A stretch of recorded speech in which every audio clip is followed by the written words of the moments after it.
If you have ever looked at your desk and thought it was missing a bit of high-octane energy, this little build might just be the answer. It is the latest take on the Red Bull RB20, and honestly, for a set that clocks in at just over 250 pieces, it packs a surprising amount of personality. You are not just getting a pile of bricks here, you are getting a surprisingly accurate representation of that 2024 machine that has been dominating the track. What really catches the eye right away are those wider rear tires.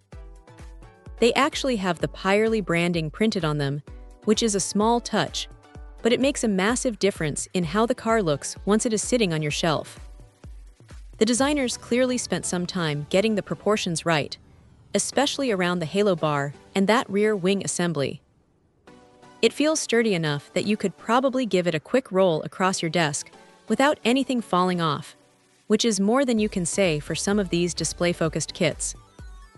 The cockpit is a bit tight, as you would expect, but sliding the driver minifigure in with that winged helmet is a satisfying little ritual. Now here is the thing about these Speed Champions sets. They rely heavily on stickers. If you are the type of person who gets stressed out trying to align a tiny decal perfectly, you might find yourself holding your breath for a few minutes during the build.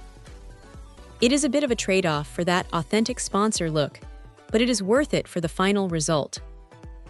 One thing that did stand out, though, is the suspension detail. It is not functional in the way a massive Technic set would be, but the way the wishbones are integrated gives it a much more aggressive, grounded stance than the older models in this series.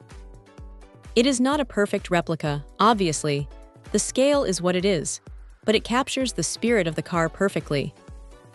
If there is one gripe, it is that the front wing assembly can feel a little fiddly during the construction phase. You have to be careful not to knock it while you are working on the rest of the bodywork. But once it is finished, it sits there looking sharp and ready for a race. It is a great way to spend an hour or two on a rainy afternoon, and it honestly looks better in person than it does on the box. If you are a fan of the team, or just love having a bit of motorsport history sitting near your monitor, this is a pretty easy recommendation. It is fun, it is detailed, and it does not take up your entire desk space. Definitely a solid addition to the collection. Check out the video description for updated price. And thank you for watching this video.